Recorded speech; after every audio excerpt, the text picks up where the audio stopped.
यही शिव यानी काल भगवान अपने महाशिव रूप में रहकर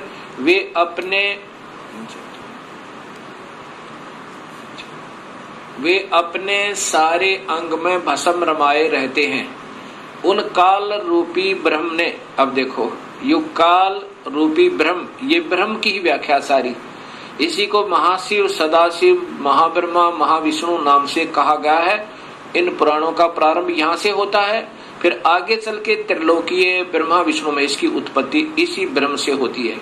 उन काल रूपी ब्रह्म ने एक ही समय शक्ति के साथ शिवलोक नामक क्षेत्र का निर्माण किया था। उस उत्तम क्षेत्र को काशी कहते हैं, जो ब्रह्मलोक में है। वह परम निर्वाण का या मोक्ष स्थान है, जो सबके ऊपर विराजमान है। वे प्रियतम रूप शक्ति और शिव, जो परमानंद स्वरूप है, उस मनोरम क्षेत्र में नित्य निवास करते हैं। ये ब्रह्म काल और या पार्वती यानी महापार्वती प्रकृति काशी पुरी परमानंद रूपणी है। मुने शिव और शिवा ने प्रलय काल में भी कभी उस क्षेत्र को अपने सानिध्य से मुक्त नहीं किया है, इसलिए विद्वान पुरुष उसे अविमुक्त क्षेत्र के नाम से जानते हैं। उसमें इसलिए पिनाकधारी शिव ने पहले उसका नाम आनंद वन रखा था, उसके बाद वह अविमुक्त नाम से प्रसिद्ध हुआ। देवर से एक समय उस आनंद वन में रमण करते हुए यानी पति पत्नी का व्यवहार करते हुए शिवा और शिव के शिवा यानी प्रकृति देवी और शिव ये काल भगवान के मन में यह इच्छा हुई कि किसी दूसरे पुरुष की सृष्टि करनी चाहिए, जिस पर यह सृष्टि संचालन का महान भार रखकर हम दोनों केवल काशी में रहकर इच्छा अनुसार विचरें और निर्वाण धारण करें। वही पुरुष हमारे अनुग्रह से सदा सबकी सृष्टि करे, पालन करे और वही अंत में सबका संहार करे। अब आगे देखिए, ऐसा निश्चय करके शक्ति सहित सर्वप्रिय परमेश्वर शिव ने अपने वाम भाग के 10वें अंग पर अमृत मल दिया। ये इन्होंने अपने हिसाब से गलत कर दिया, जबकि संस्कृत सहित अभी आपको दिखाया था, इसलिए ये डबल दिखानी पड़ रही है मुझे। अब यहाँ 10वें अंश का अंग का अर्थ है योनि में, अर्थात पत्नी पति के रूप में बीज स्थापना किया और फिर उससे पुरुष प्रकट हुआ। उसका नाम क्या रखा, ये आप देखिए, उसका नाम विष्णु रखा। ये देखो, उसने अपना नाम पूछा तो बात सुनकर महेश्वर भगवान शंकर हंसते हुए कहे कि तुम्हारा नाम, ये देखो। शिव ने कहा कि वत्स बेटा, आप व्यापक होने के कारण तुम्हारा विष्णु नाम विख्यात होगा। ये काल कहता है विष्णु को बेटा, वत्स माने बेटा, तेरा नाम विष्णु होगा। अब 7वां अध्याय देखो, ये 6ठा अध्याय समाप्त हुआ। अब ये 7वां अध्याय देखिएगा।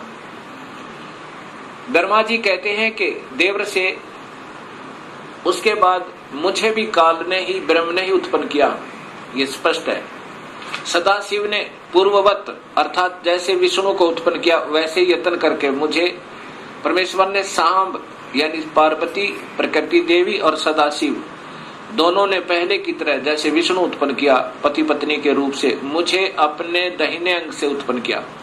मुने उन महेश्वर ने मुझे तुरंत ही अपनी माया से मोहित करके नारायण देव के नाभि कमल में डाल दिया। ब्रह्मा ने बेरा ही नहीं, आप बेहोश था, बता इसने के विराकुण से नारायण की नाभि में था।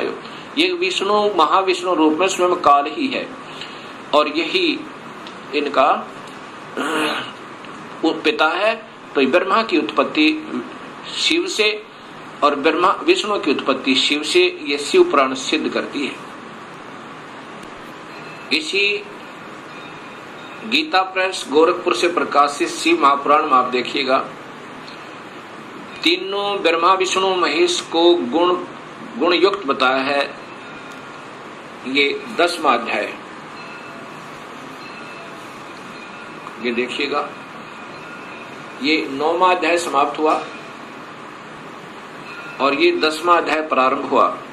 परमेश्वर शिव बोले, उत्तम व्रत का पालन करने वाले हरे विष्णु, विष्णु को आदेश दे रहे हैं, अब तुम मेरी दूसरी आज्ञा सुनो। ये काल है महाशिव, उसका पालन करने से तुम सदा, अब तुम मेरी दूसरी आज्ञा सुनो, उसका पालन करने से तुम सदा समस्त लोकों में माननीय और पूजनीय बने रहोगे। ब्रह्मा जी के द्वारा रचे गए लोक में जब कोई दुख या संकट उत्पन्न होगा तब उन संपूर्ण दुखों का नाश करने के लिए सदा तत्पर रहना। तुम्हारे संपूर्ण दुस्सह कार्यों में मैं तुम्हारी सहायता करूंगा। अर्थात शिव विष्णु संपूर्ण शक्तिशाली नहीं है, ये काल कहता है कि मैं तुम्हारी मदद करूंगा। तुम्हारे जो दुर्जय अत्यंत उत्कृष्ट शत्रु होंगे उन सबको मैं मार गिराऊंगा। अर्थात विष्णु भी संपूर्ण शक्ति युक्त नहीं है, शिव जी उनको आदेश दे रहा है, तुम नाना प्रकार के अवतार धारण करके लोक में अपनी उत्तम कीर्ति का विस्तार करो। इसको थोड़ा तेज कर दो।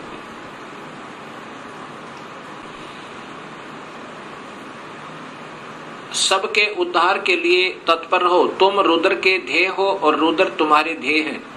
अर्थात तुम तीनों मिलकर काम करो। तुम में और रुद्र में कुछ भी अंतर नहीं है। अर्थात दो तो है ही है, एक रुद्र है एक विष्णु है। जो अब देखो रुद्र आ गया ना, शिव, ये शिव है और ये विष्णु है जिसको दोनों का आदेश दिया है। जो मनुष्य रुद्र का रूप भक्त होकर तुम्हारी निंदा करेगा उसका सारा सद्गुण और उसका सारा पुण्य तत्काल भस्म हो जाएगा। पुरुषोत्तम विष्णु तुमसे द्वेष करने वाला मेरी इच्छा से ही, मतलब अब मैं आपको बताता हूं, मेरी आज्ञा से उसको नरक में गिरना पड़ेगा।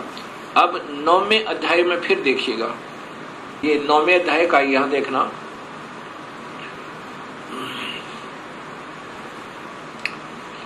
और संहार करने वाले रज आदि त्रिविध गुणों द्वारा ब्रह्मा विष्णु और रुद्र ने नाम से प्रसिद्ध हो 3 रूपों में पृथक पृथक प्रकट होता हूं। ये काल भी तीनों गुणों रज महाब्रह्मा महाविष्णु महाशिव रूप में रहता है। साक्षात शिव गुणों से भिन्न है, वे प्रकृति और पुरुष से भी परे हैं। अद्वितीय नित्य अनंत पूर्ण निरंजन परब्रह्म परमात्मा है। ये काल तीनों लोकों का पालन करने वाले श्री हरि भीतर तमोगुण और बाहर सतोगुण धारण करते हैं। त्रिलोकी का संहार करने वाले रुद्र भीतर सतोगुण और बाहर से तमोगुण धारण करते हैं तथा त्रिभुवन की सृष्टि करने वाले ब्रह्मा जी बाहर और भीतर से रजोगुण ही हैं। इस प्रकार ब्रह्मा विष्णु और रुद्र इन 3 देवताओं में गुण हैं।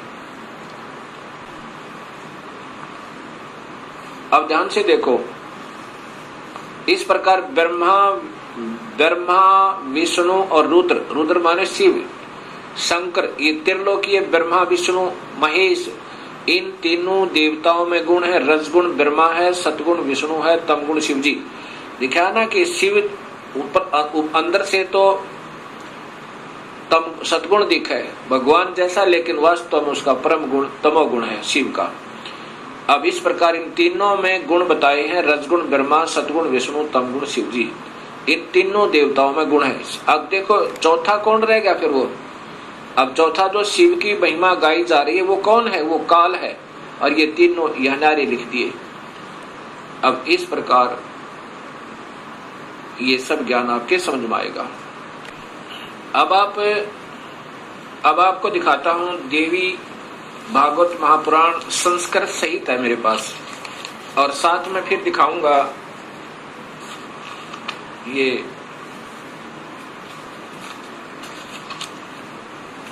गीता प्रेस गोरखपुर से प्रकाशित ये देवी भागवतम सभास टीकम।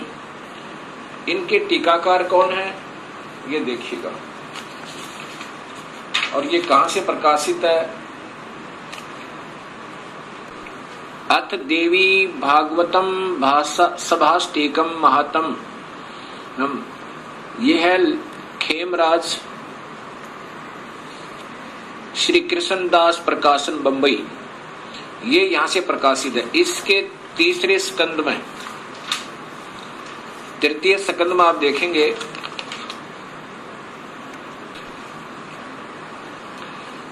अथ श्री देवी भागवते भाषा टीका युक्त तृतीय स्कंद प्रारंभते। ये तीसरे स्कंद में अब ये दिखाना चाहता हूं कि स्वयं ब्रह्मा विष्णु महेश ये तीनों गुण युक्त हैं। यही तीनों गुण हैं।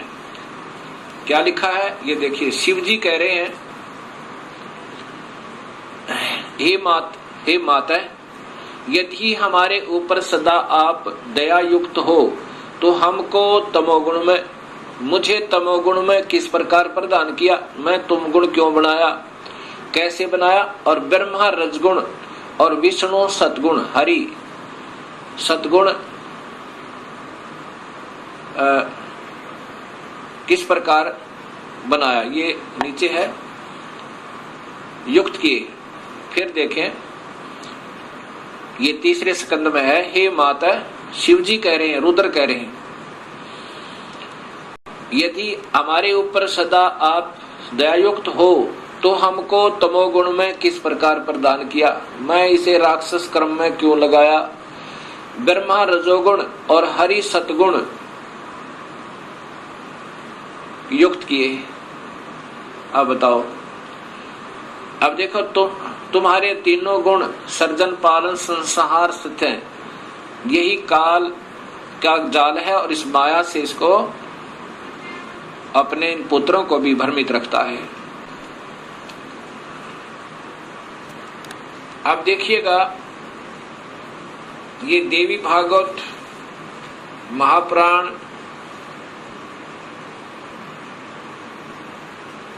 गीता प्रेस गोरखपुर से प्रकाशित, क्योंकि ज्यादातर भक्तात्मा इसी को पसंद करते हैं।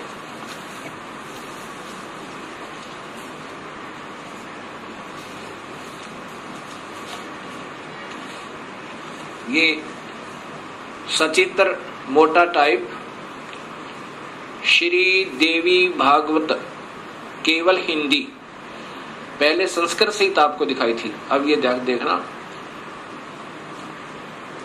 गीता प्रेस गोरखपुर से प्रकाशित, और इनके टीकाकार कौन है ये आप देखिएगा।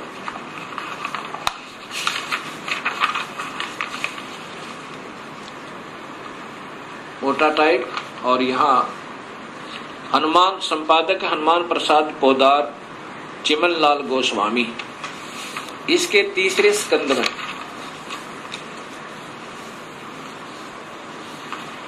ये देखिएगा,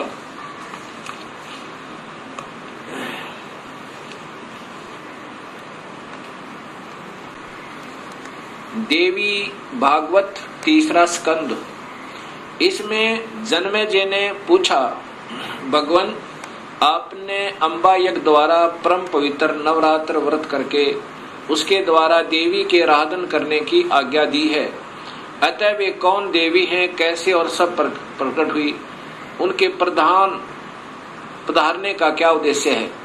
अब ये जन्मेजय पूछ रहे व्यास जी से, और व्यास जी बता रहे हैं कि यही प्रश्न मेरे मन में आया था, मैंने नारद जी से पूछा था।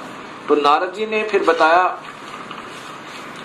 अब ये पूछ रहा है अभी कि कितने ही आचार्य भवानी को संपूर्ण मनोरथ पूर्ण करने वाली बतलाते हैं, वे आदि माया महाशक्ति एवं परम पुरुष के साथ रहकर, परम पुरुष ये काल को कहते हैं, इन पुरुषों की लेखकों की बुद्धि यहीं तक काम करती रही, साथ रहकर कार्य संपादन करने वाली प्रकृति है या 8 भुजा वाली। ब्रह्म के साथ उनका अभेद संबंध है। ब्रह्म माने काल, क्षर पुरुष, जो गीता के 15वें अध्याय में काम आओगा, याद रखना। ब्रह्म के साथ उनका अभेद संबंध है। वे सृष्टि स्थिति और संहार कार्य में संलग्न रहती हैं।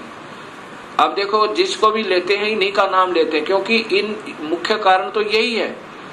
इससे ज्यादा काल है, काल के बाद इसका नंबर। इसने फिर 3 विभाग कर दिए, काल ने और प्रकृति ने अपने 3 पुत्र उत्पन्न करके। वो ये प्रकृति याद रखना, ये गीता जी में आपके काम आएगा। ये शब्द कि ये प्रकृति कौन है, वही शेरा वाली अष्टंगी, और 3 गुण भी ब्रह्मा विष्णु महेश, ये गीता जी में भी आपको काम आएंगे। नारद जी से व्यास जी ने पूछा, व्यास जी ने अपने पिता ब्रह्मा जी से पूछा, तो ब्रह्मा जी ने बताया नारद को कि कैसे सृष्टि उत्पन्न हुई। ब्रह्मा जी ने कहा, बेटा मैं इस प्रश्न का क्या उत्तर दूं? यह प्रश्न बड़ा ही जटिल है महाभाग। तुम भगवान विष्णु से इसका समुचित समाधान पा सकते हो। महामते, इस संसार में कोई भी रागी पुरुष ऐसा नहीं है जिससे ये रहस्य विदित हो। ओए होए, किसी को नहीं बेरा इसका, लेकिन अंदाजा सा बताऊंगा, ऐसा ब्रह्मा कह रहा है। जो त्यागी, अहंकार रहित एवं ईश्वरीय शून्य है, ईर्ष्या शून्य, वही इस रहस्य को जान सकता है। पूर्व काल में सर्वत्र जल ही जल था। जहां से ब्रह्मा को शोधी आई उसे आगे की ही बता रहा और वही इन पुराणों में वर्णित है। पूर्व काल में सर्वत्र जल ही जल था। स्थावर जंगम जितने प्राणी उनमें कोई भी नहीं थे। तब कमल से मेरी उत्पत्ति हुई। उस समय मुझे सूर्य, चंद्रमा, वृक्ष तथा पर्वत कोई भी दृष्टि गोचर नहीं हो रहे थे।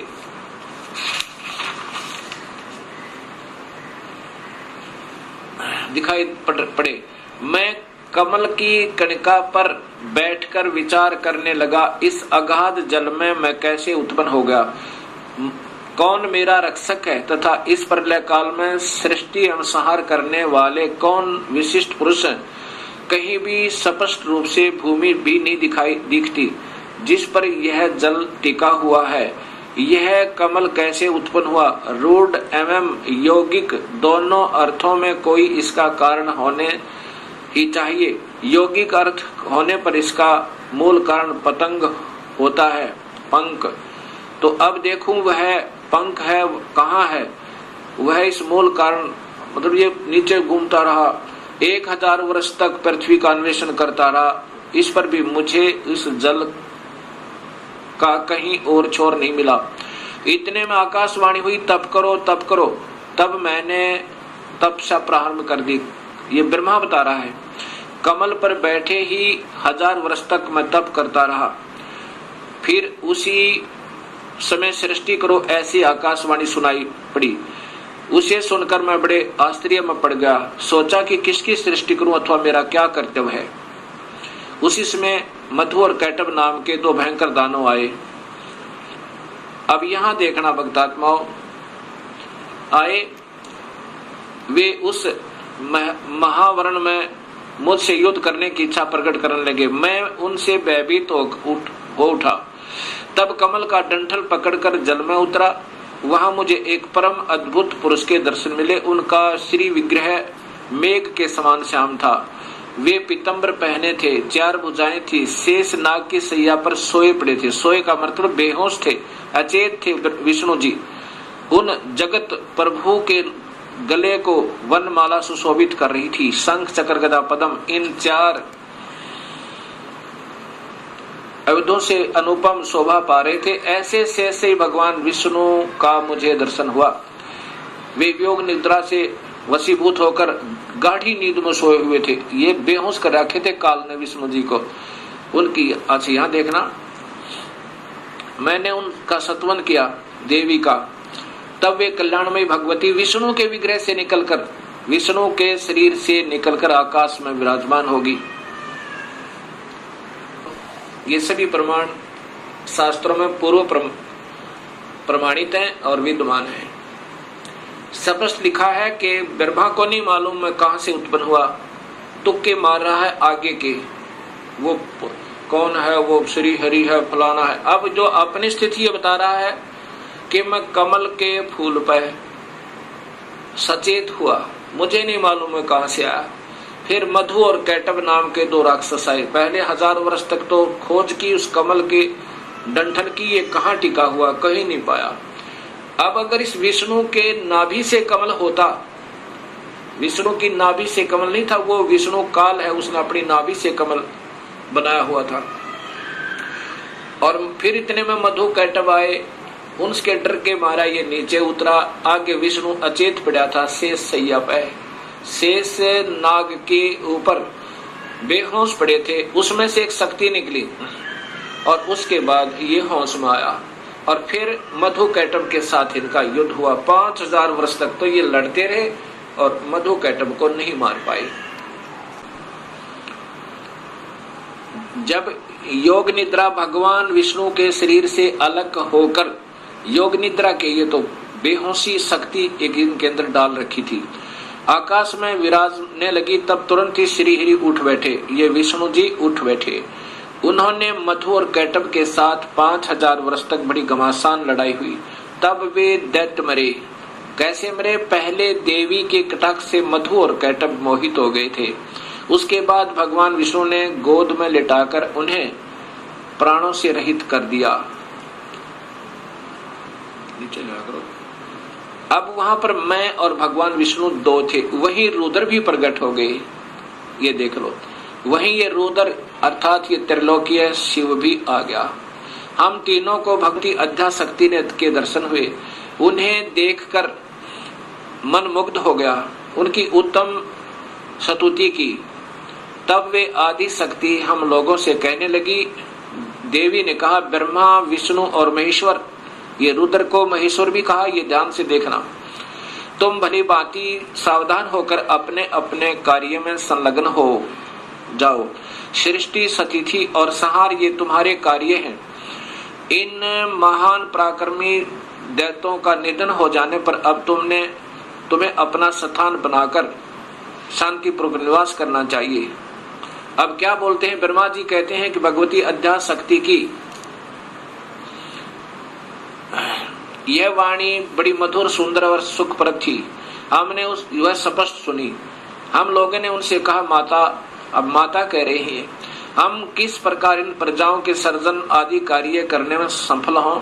विस्तृत भूमि का अभाव है, सभी स्थान जल मगन है, पंचभूत कुछ भी नहीं है। अब क्या कहती है फिर ये माई ने आगे कहा, माता, हम किस प्रकार इन प्रजाओं के सर्जन कार्य करने में सफल हों। विस्तृत भूमि का अभाव है, सभी स्थान जल मगन है, पंचभूत एवं गुण ये सब समाप्त हैं। पंचभूत एवं गुण तन्मात्र इंद्रियां चाहिए, परंतु उनका भी अभाव है। हमारी बात सुनकर उन कल्याण स्वरूपिणी भगवती का मुखमंडल मुस्कान से भर गया। इतने में एक सुंदर विमान आकाश से उतरा। तब उन देवी ने हमें आज्ञा दी, देवता और निर्भीक होकर स्वेच्छा पूर्वक इस विमान में प्रवेश कर जाओ। ब्रह्मा विष्णु और रुद्र, आज मैं तुम्हें एक अद्भुत दृश्य दिखलाती हूँ। हमने भगवती की बात सुनकर उसे शिरोधार्य कर लिया। वह रतन जड़ित विमान पर चढ़कर हम लोग आराम से बैठ गए। वह विमान मोतियों की मालाओं से सुशोभित था और उसे से अनेक कणियों की ध्वनि हो रही थी। अमरावती की तुलना करने वाले उस भव्य विमान पर हम तीनों निर्भीक होकर बैठ गए। माता, आदेश दे रही है बच्चों की तरह, बेटा इसमें बैठो तीनों। और अब आगे देखो,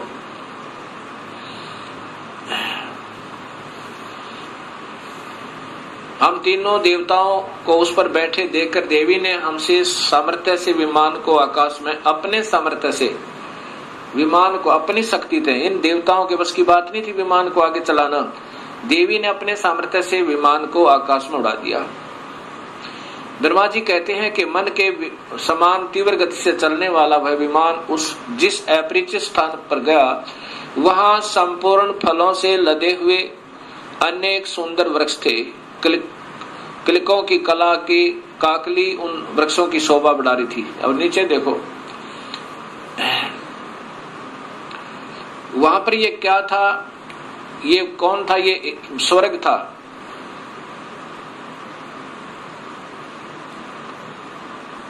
अक्षण भर के बाद वह दूसरे सुंदर प्रदेश में पहुंच गया। वहां हमने देखा अनुपम नंदन वन, पराजित सगन छा। ये कौन थी? ये सैकड़ों प्राय यक्ष गंधर्व आदि ये सब। ये देखा तो वहां महाभाग इंद्र भी थे। ये महास्वर्ग ब्रह्मलोक में काल ने एक और बना रखा है, उसको ये ओम नाम के जाप करने वाले योगी इस महास्वर्ग में पहुंच जाते हैं। इस देवी भागवत महापुराण को आगे समझने से पहले हमने इस ब्रह्मांड का चित्र देखना होगा। इसके बाद आपके तुरंत समझ में आएगा। ये एक ब्रह्मांड का चित्र आप देखिएगा। ये स्थान है ब्रह्मलोक। ये जो स्थान है ये ब्रह्मलोक कहलाता है। ये एक ब्रह्मांड है।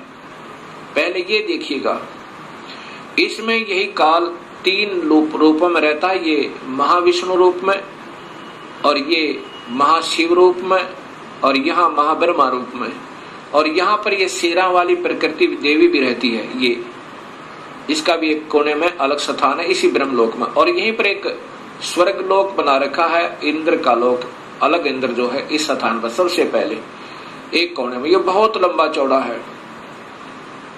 और यहाँ पर ये यहाँ पर आते हैं ये ब्रह्मा विष्णु महेश, और ये पहले ब्रह्मा लोक में आते हैं। पहले ब्रह्मा को देखता है, ब्रह्मा दूसरा नजर आता है, फिर इधर फिर विष्णु के लोक में आते हैं, फिर माया के पास आते हैं। ये अभी देवी भागवत महापुराण आपको आगे सिद्ध करेगी।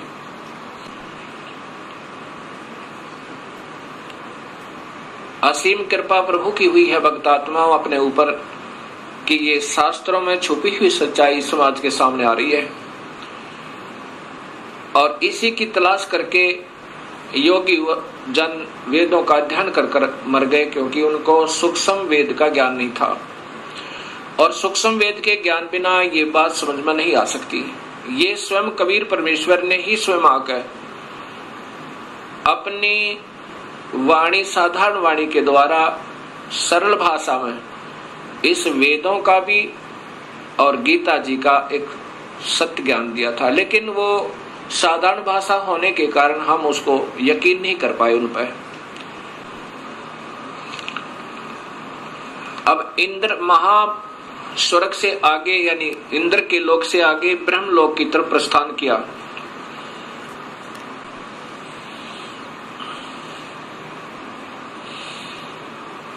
इतने में हमारा विमान तेजी से चल पड़ा और दिव्यधाम ब्रह्मलोक में जा पहुंचा। संपूर्ण देवता उस नगर के सामने मस्तक झुकाया करते थे। वहां एक दूसरे ब्रह्मा विराजमान थे। उन्हें देखकर भगवान शंकर और विष्णु को बड़ा आश्चर्य हुआ। अब यहाँ देखना है कि दूसरा ब्रह्मा भी विराजमान थे वहां पर, और ये दास सिद्ध करना चाहता है आपको कि वो कौन है, आगे देखिएगा। इतने में मन के समान तीव्र गति से वह विमान तुरंत वहां से चल पड़ा और कैलाश के सुर में शिखर पर पहुंचा। वहां क्या देखा कि हमने विमान के पहुंचते एक भव्य भवन से त्रिनेत्र धारी भगवान शंकर निकले। एक शंकर और निकला, वे नंदी वृषभ पर बैठे थे। उनके 5 मुख थे और 10 भुजाएं थी। मस्तक पर चंद्रमा आदि थे। उसके बाद आगे देखो,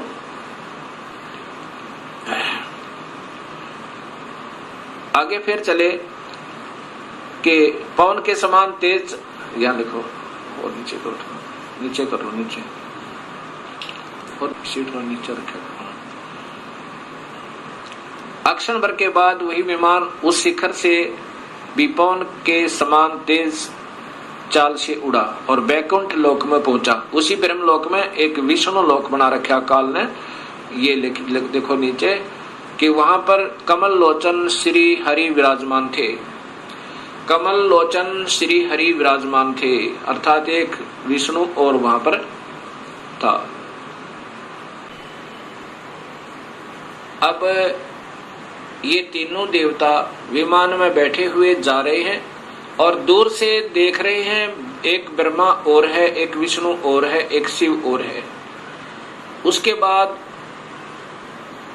कहते हैं कि ब्रह्मा जी बता रहे हैं कि हमारा विमान बहुत तेज गति से चला और कहां पहुंचा, जहां पर एक बहुत सुंदर औरत बैठी थी। और उसको देख करके हमने सोचा कि ये कौन है, ये देवी कौन है।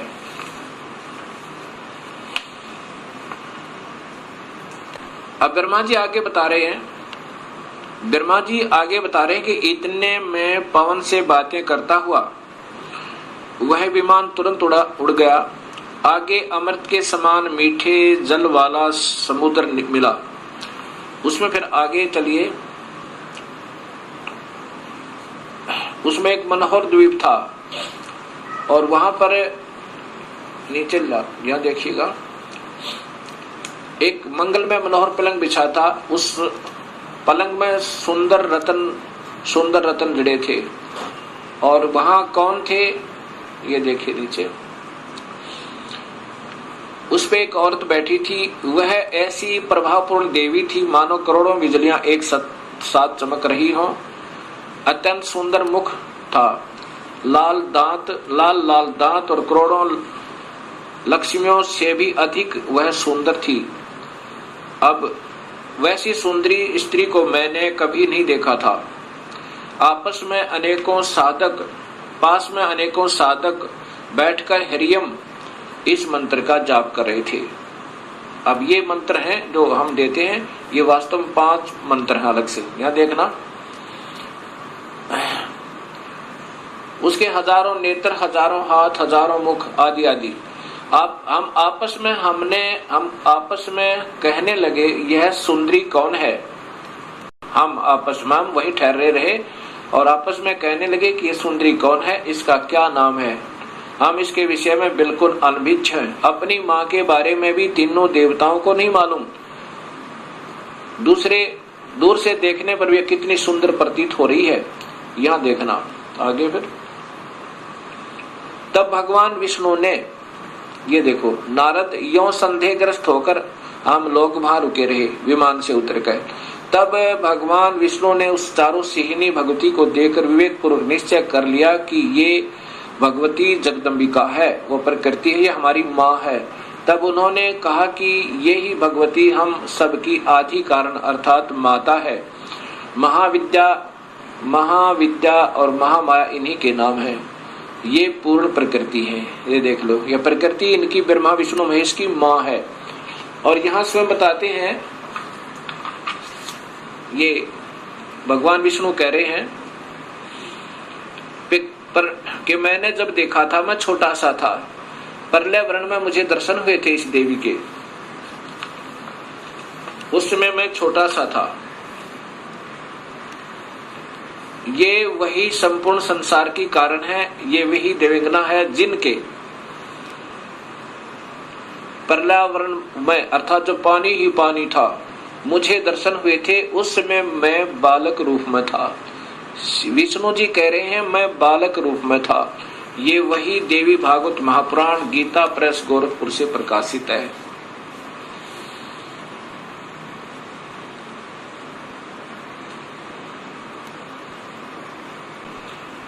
भक्तात्मा, अभी तक हमारे अधूरे गुरु,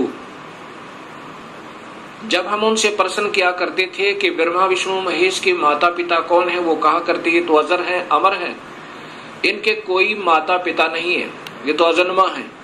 और ये स्वयं देवी भागवत महापुराण में स्वीकार करते हैं कि हम तो जन्म मरण में हैं। मैं ब्रह्मा विष्णु और रुद्र, हम तो जन्म मरण में हैं, तुम ही नित्य हो, तुम ही अविनाशी हो, हम अविनाशी नहीं है। अब देखिएगा आपके सामने से प्रकाशित तीसरा स्कंध ही चल रहा है।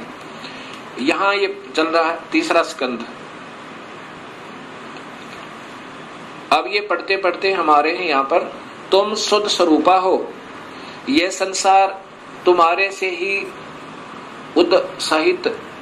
उत्सित हो रहा है। मैं ब्रह्मा और शंकर, विष्णु स्वयं कह रहा है, मैं ब्रह्मा और शंकर हम सभी तुम्हारी कृपा से विद्यमान हैं। हमारा आविर्भाव और तिरोभाव हुआ करता है। आविर्भाव माने जन्म और तिरोभाव माने मृत्यु। हम तो मृत्यु और जन्म में हैं, ये ध्यान से देखो। और केवल तुम ही नेता हो, जगत जननी हो, प्रकृति और सनातनी देवी हो। ये फिर देखना भक्तात्माओं, विष्णु जी कह रहे हैं मैं विष्णु, ब्रह्मा और शंकर हम सभी तुम्हारी कृपा से विद्यमान हैं। हमारा आविर्भाव और तिरोभाव हुआ करता है। आविर्भाव माने जन्म, तिरोभाव माने मृत्यु। केवल तुम ही नेता हो, जगत जननी हो, प्रकृति और सनातनी देवी हो। ये प्रकृति शब्द आपको गीता में काम आएगा जब ये दास आपको बताएगा कि ब्रह्म और प्रकृति से तीनों गुणों की उत्पत्ति हुई। ब्रह्मा विष्णु महेश की, रजगुण ब्रह्मा, सदगुण विष्णु, तमगुण शिव जी की। ये वही देवी भागवत महापुराण है, गीता प्रेस गोरखपुर से प्रकाशित। यहाँ देखो, श्री भगवान शंकर बोले, देवी यदि महाभाग विष्णु तुम्ही से प्रकट हुए हैं तो उनके बाद उत्पन्न होने वाले ब्रह्मा भी तुम्हारे ही बालक हुए। और फिर मैं तमोगुणी लीला करने वाला शंकर भी तुम्हारी संतान हुआ। अब दोनों बात सिद्ध होगी बर्बत का आत्मा हो। विष्णु भी प्रकृति से उत्पन्न हुआ, ब्रह्मा भी, और शिव ये तमोगुण शिव। अब वहां देखना, रजगुण ब्रह्मा, सदगुण विष्णु, तमगुण शिव जी बताएगा दास आपको। मैं तमोगुण लीला करने वाला शंकर भी तुम्हारी संतान हुआ, अर्थात मुझे भी उत्पन्न करने वाली तुम ही हो। अब ये ध्यान से पढ़ो भक्तात्मा, ये वही देवी भागवत महापुराण गीता प्रेस गोरखपुर से प्रकाशित।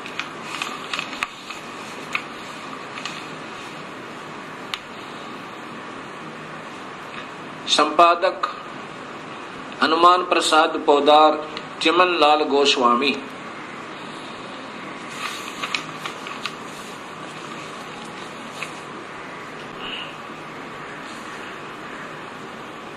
अब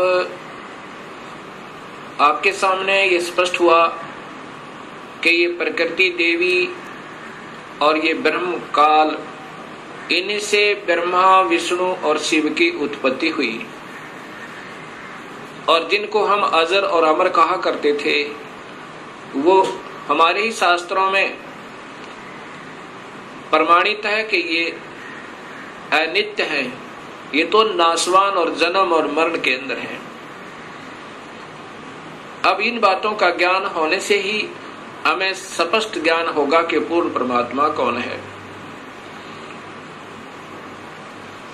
अब उसके बाद क्या होता है, काल ने ब्रह्म ने कहा था कि जब ये बच्चे सियाने हो जाएं, इन तीनों को सागर मंथन पर भेज देना और वहां पर जो वस्तु निकले इनको देना।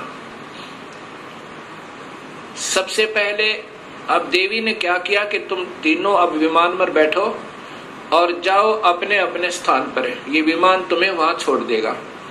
ब्रह्मा को ब्रह्मालोक में, जैसा भी आपने ब्रह्मांड का चित्र देखा था, अलग से ब्रह्मालोक, विष्णुलोक, शिवलोक बने हुए हैं।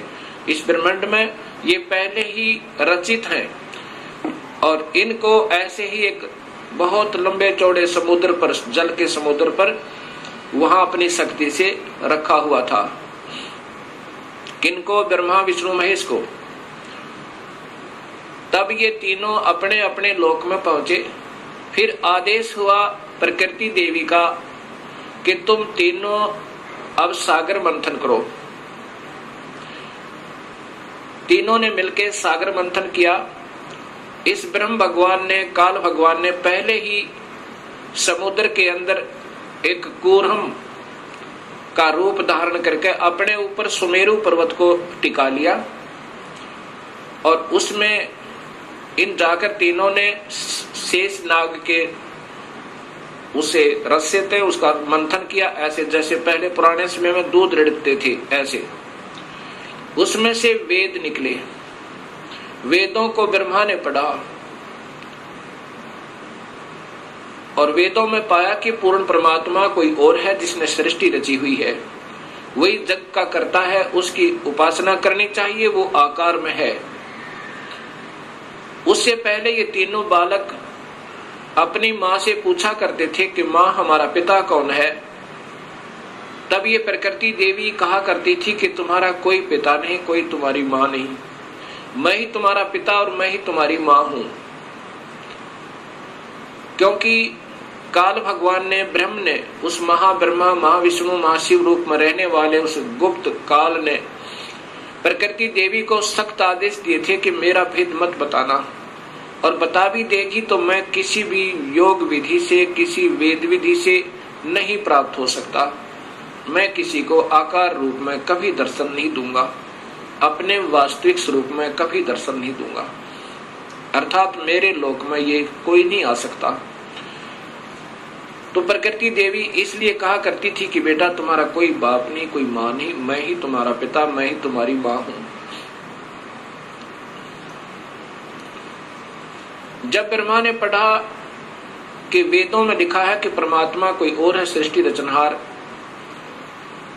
और उसको पाया जा सकता है ओम नाम के जापते।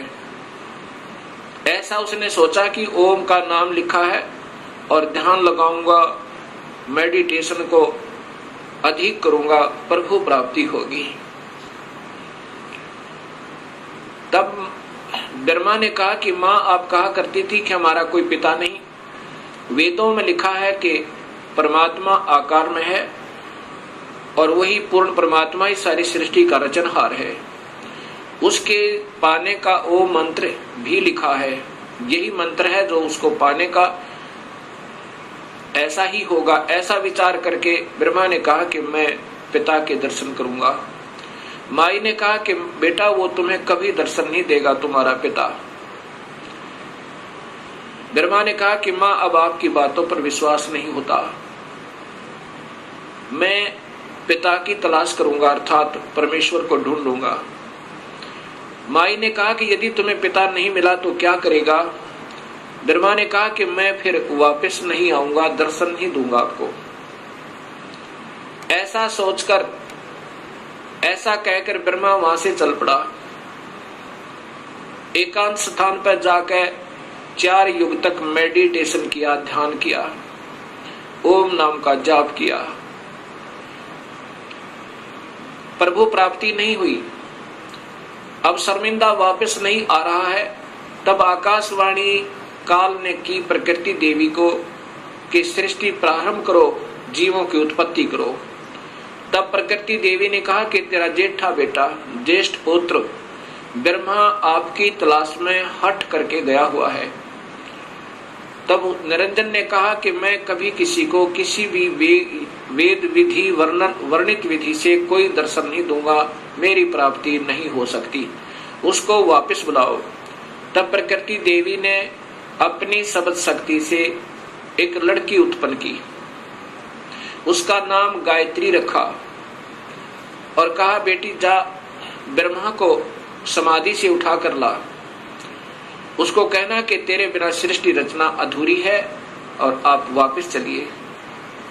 अब वो गायत्री देवी जब वहां पहुंची ब्रह्मा के पास, ब्रह्मा के चरण छुए, ब्रह्मा का ध्यान भंग हुआ। तब उसने देखा कि सामने एक लड़की खड़ी है। ब्रह्मा गुस्से में आकर कहता है कि तूने मेरा तप भंग कर दिया, तू कौन पापचारिणी आ गई, मैं तुझे श्राप देता हूं। तब उस गायत्री ने कहा कि पहले मेरी बात सुन लो और फिर मेरा दोष हो तो मुझे श्राप देना।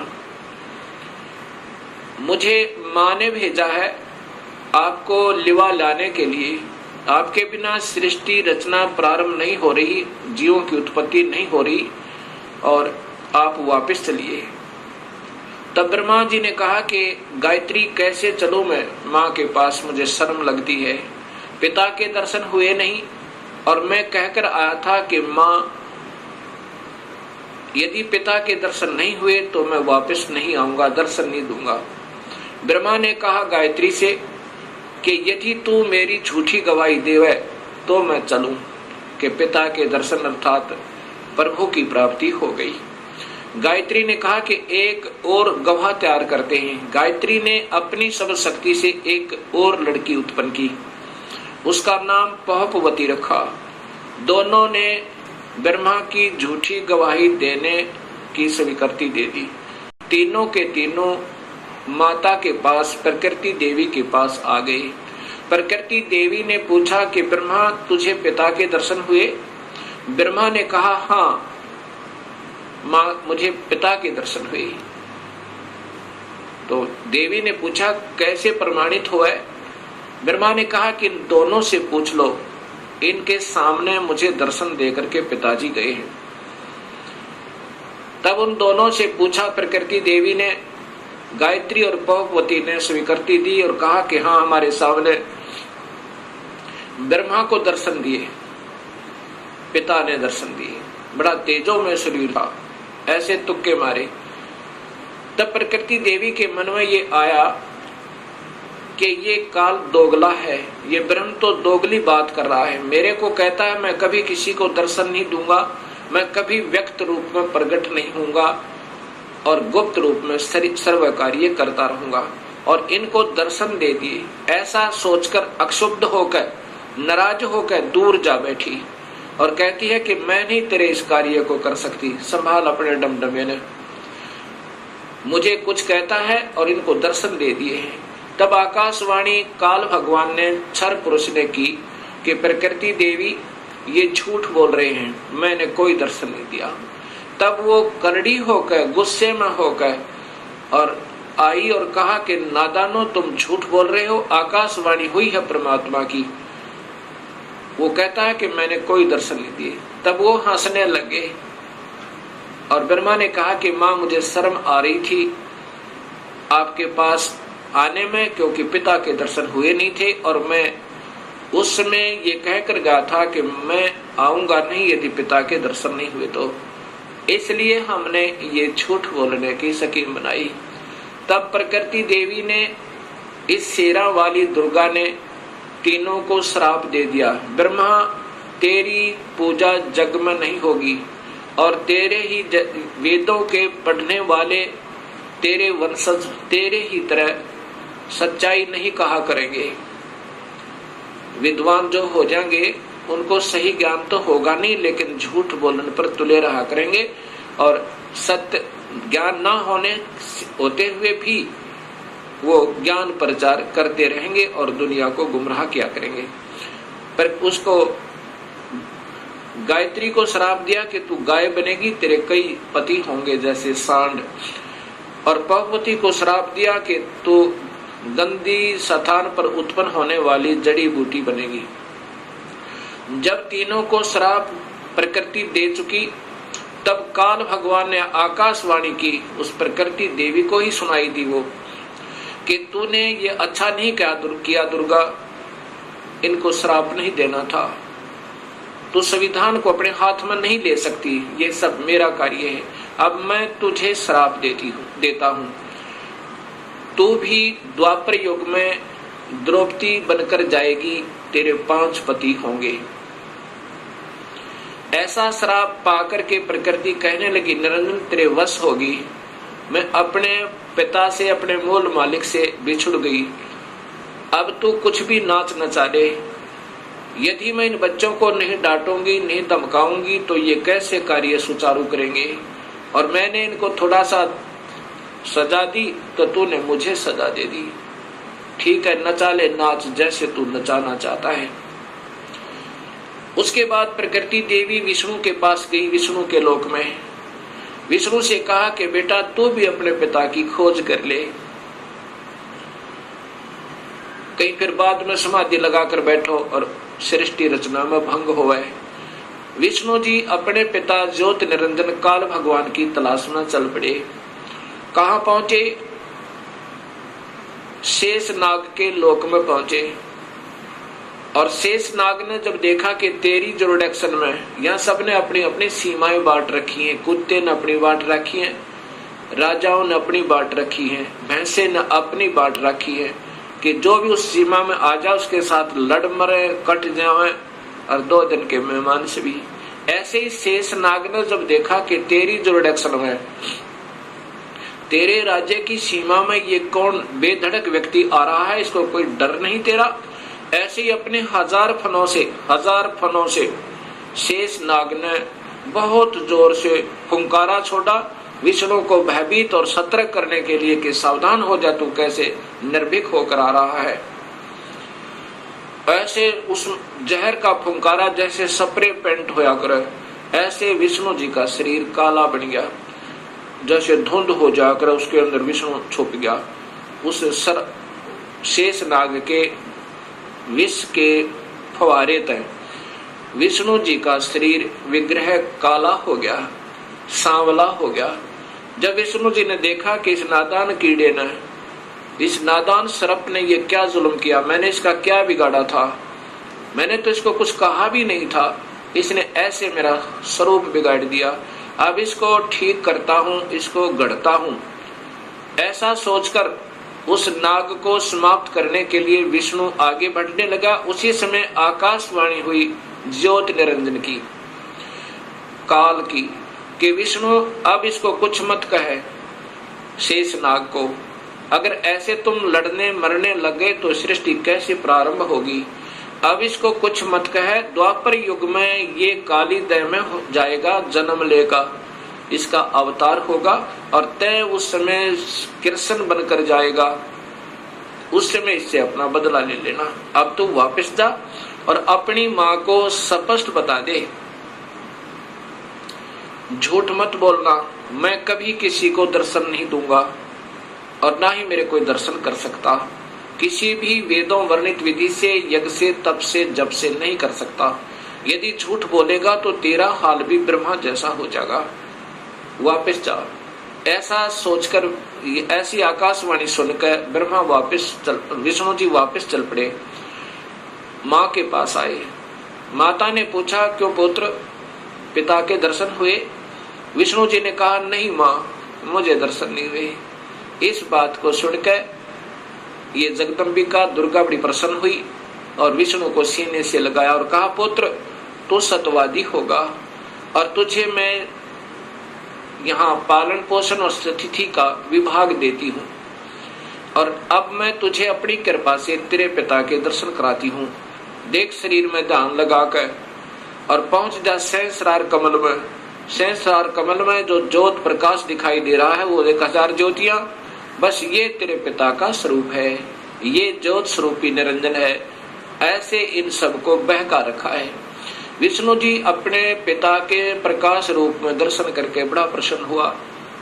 उस अंदर प्रकाश देख के, ये मेडिटेशन करने वाले अंतिम उपलब्धि केवल ज्योत बताते हैं, वो ज्योत स्वरूपी वही तो काल है और उसी को देखकर सब प्रसन्न हो जाते हैं।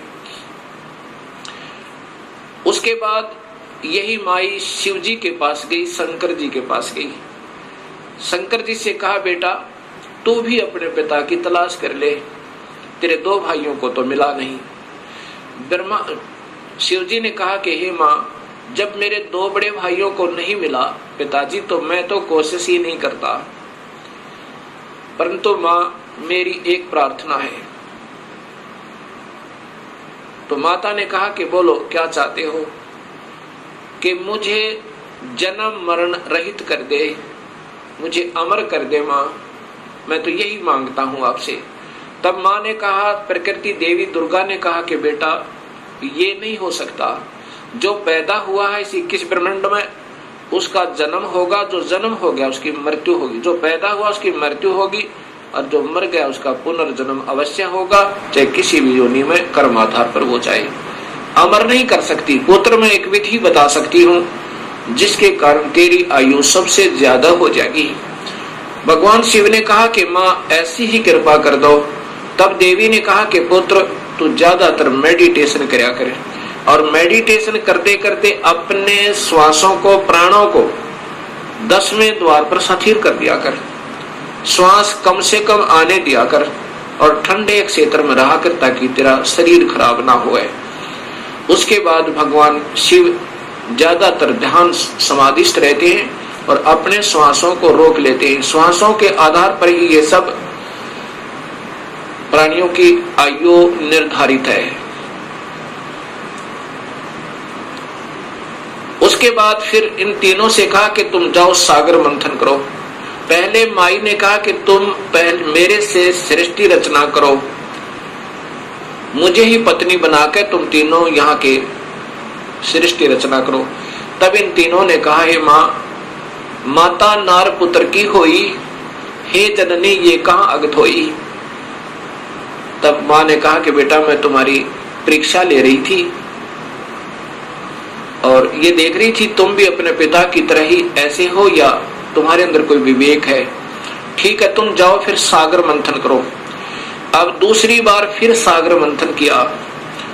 जब सागर मंथन किया उसमें 3 रूप माई नहीं अपने बनाए इस दुर्गा ने। ये सिद्धि होती है, एक सिद्धि वो चोलेदार है, चोले माने शरीर। 3 रूप बनाए और 3 लड़कियों के रूप में बाहर आई। वो तीनों के तीनों ब्रह्मा विष्णु महेश एक एक लड़की को लेकर के, तीनों लड़कियों को लेकर के माँ के पास आए। माता ने पूछा कि पहले कौन सी निकली थी, कि ये, उसका नाम सावित्री रखा, वो ब्रह्मा से ब्याह दी। दूसरी का नाम लक्ष्मी रखा वो विष्णु से ब्याह दी, और तीसरी का नाम उमा रखा, वो शिव से शादी कर दी। और तीनों से कहा कि अपनी अपनी पत्नियों को लेकर अपने अपने लोक में जाओ और अब ये सृष्टि प्रारंभ करो। यहाँ से ये काल सृष्टि प्रारंभ हुई। अब इसी का प्रमाण आपको देवी भागवत महापुराण में देता हूं, तीनों की शादी का। अब देखिएगा, ये देवी, वही देवी भागवत महापुराण गीता प्रेस गोरखपुर से प्रकाशित।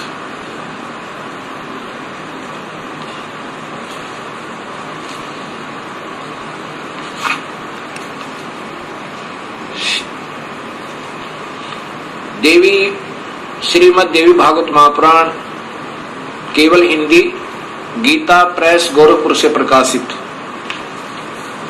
और इसी का वही तीसरा स्कंद चल रहा है, इसमें देखिएगा यहां पर। इस प्रकार मुझसे आज्ञा देकर प्रसन्न वदना भगवती जगदम्बा ने भगवान विष्णु से कहा, विष्णु मन को मुग्ध करने वाली इस महालक्ष्मी को लेकर अब तुम भी पधारो। महालक्ष्मी से ब्याह कर दिया। प्रधानता रहेगी, सतोगुण रजगुण गौण रहेंगे, ये गुप्त रहेंगे, वास्तव में तो तमोगुण है। अच्छा, फिर आगे देखना, यहां फिर कहा है, ब्रह्मा जी बोले, कहते हैं कि इस प्रकार कहकर भगवती जगदम्बिका ने हमें विदा कर दिया। उन्होंने शुद्ध आचार वाली शक्तियों में से भगवान विष्णु के लिए महालक्ष्मी को, शंकर के लिए महाकाली को, मेरे लिए महासरस्वती अर्थात सावित्री को पत्नी बनाने की आज्ञा दे दी। अब तीनों का ब्याह कर दिया। दूसरे स्थानों पर हम तीनों की पुरुष रूप से प्रतिष्ठा हुई। ये फिर हम भगवान बन गए तीन लोग के। अब ये ऐसे काल सृष्टि प्रारंभ हुई। अब इसी का प्रमाण आपको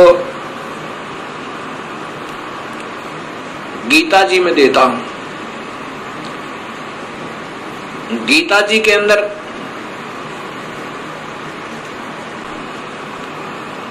अब देखिएगा,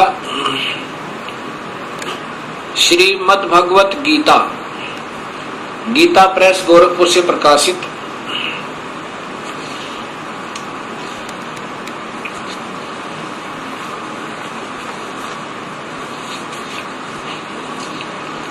इसके